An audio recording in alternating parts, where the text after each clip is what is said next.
After Hours with E. Russell Wainwright. Russ Wainwright here.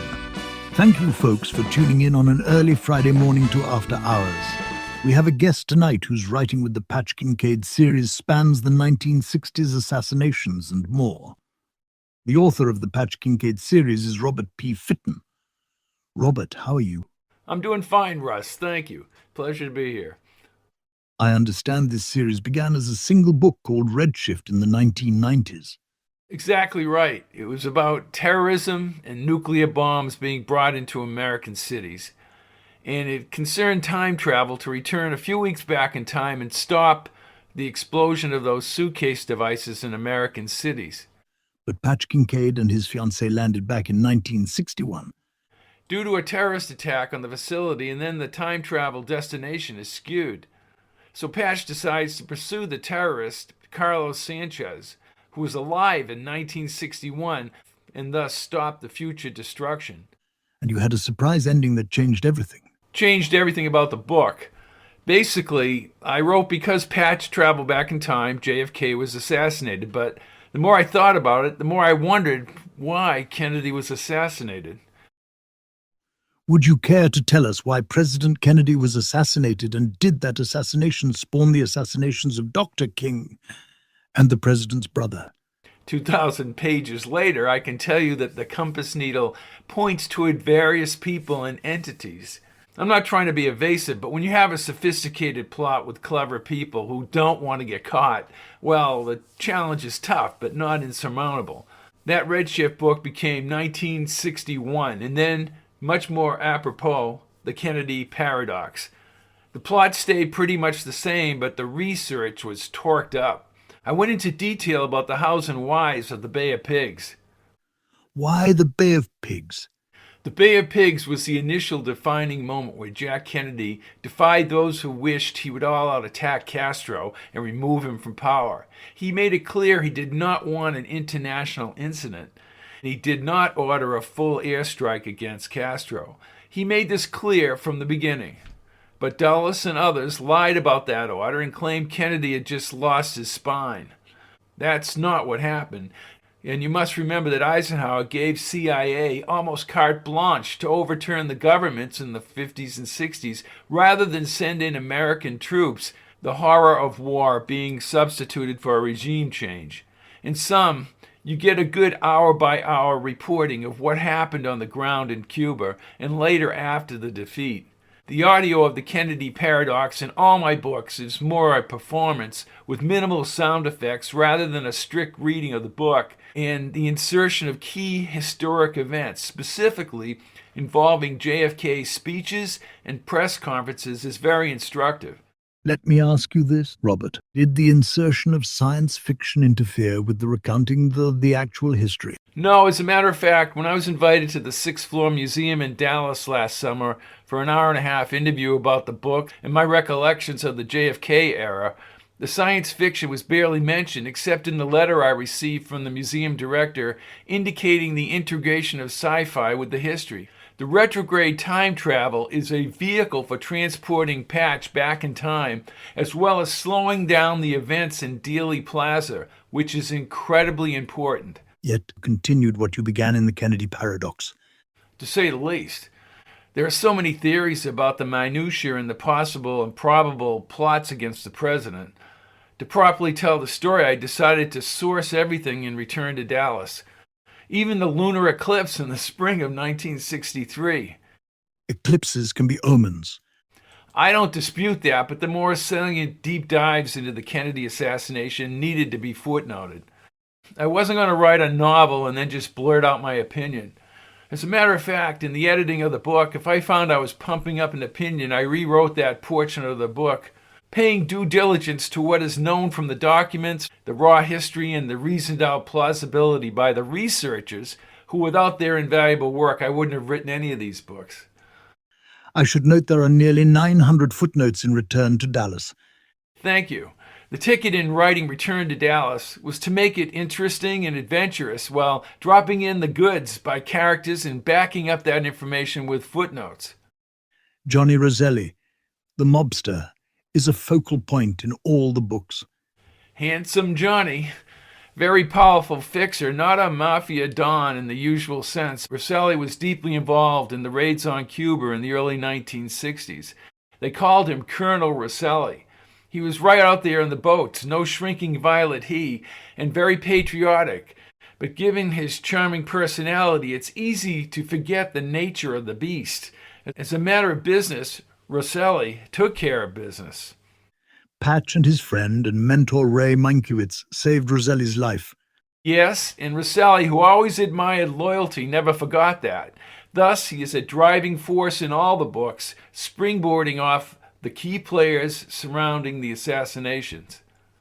Robert, do you think you've shown who killed Kennedy? Maybe, possibly, and most likely. How's that for obfuscating an answer? I've thoroughly showcased the poignant and compelling information. That's the beauty of the narrative for the reader and the audio listener, to take that information and the new stuff that's coming out. Remember what Lincoln said, you can fool some of the people all of the time and all of the people some of the time, but you cannot fool all of the people all of the time. I can say this, the readers will see what Patch sees. Lee Oswald's status as the lone gunman is a lame proposition and conjecture at best. Garrison? Yes, Garrison. I wallowed in the knowledge contained in Return to Dallas, promising some familiar with the JFK assassination that I needed to explore the Garrison investigation. By doing that, I introduced a whole slew of new characters, but the old ones associated with Dallas were still in the Garrison book. And the regular events of 1967-68 bobbed to the surface in the Garrison and in the final book.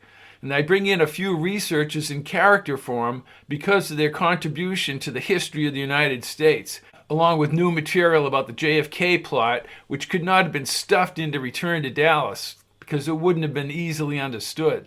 And the foes against Garrison substantiate the original plot against JFK, and their actions are detailed. Jim Garrison's real-time audio makes the third Patch book on audio a tremendous learning experience. What about Vietnam? For those who did not live during that nightmare and lost friends into the meat grinder, let me say that leaving out Vietnam is like leaving out one of the reasons why President Kennedy was murdered. Simply put, he was pulling U.S. troops out of Vietnam by 1965. I allude to this fact in the original timeline at the beginning of the Kennedy paradox, where JFK did indeed do just that. One of the key players in the Kennedy assassination, amongst the others, was transferred to Vietnam once the operation began in earnest under Lyndon Johnson. Patch recounts what he did on November 22, 1963, once he and Mankiewicz are in Vietnam.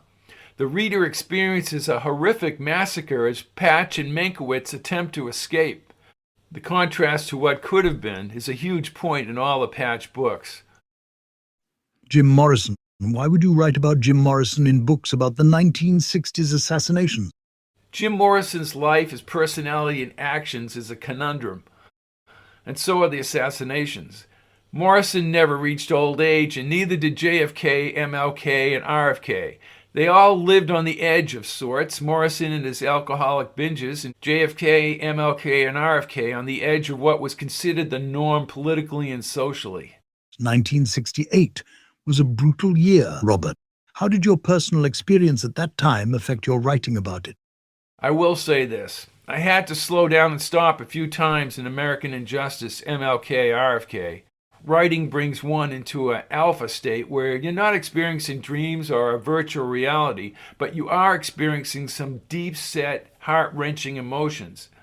But I got through it and tied it all together in a cohesive look at the spring of 1968. I was a junior in high school and always fiddling with my tape recorder. I had hardwired it into the TV, so if something important happened in the world, I'd get it on tape. The bulletin about Dr. King and the subsequent extemporaneous speech by RFK in Indianapolis is part of the audio version of the book. But you expanded what happened to both Dr. King in Memphis and RFK at the Ambassador Hotel in Los Angeles.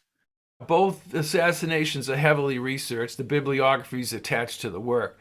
Again, let the reader or the listener decide.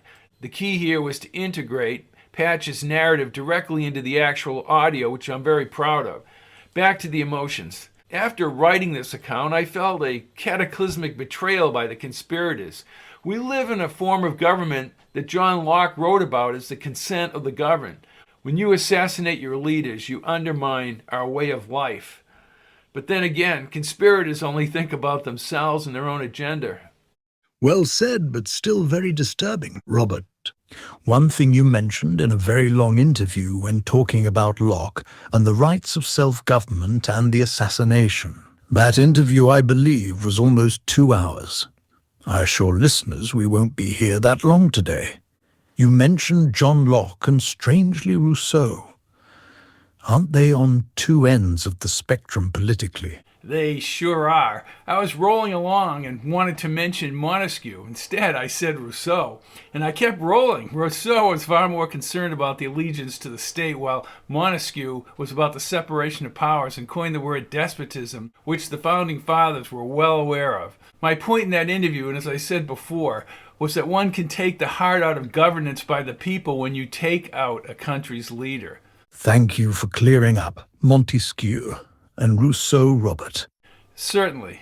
Now where can readers buy the Patch Kincaid series? Thank you, Russ. They can go to Amazon for paperback or Kindle, and Audible for the audiobooks. This is a fascinating subject. Thank you for being my guest tonight on After Hours. Come back again. Appreciate you having me on the show, Russ. Thank you. You're entirely welcome. This has been a production of Fitton Theatre of the Words.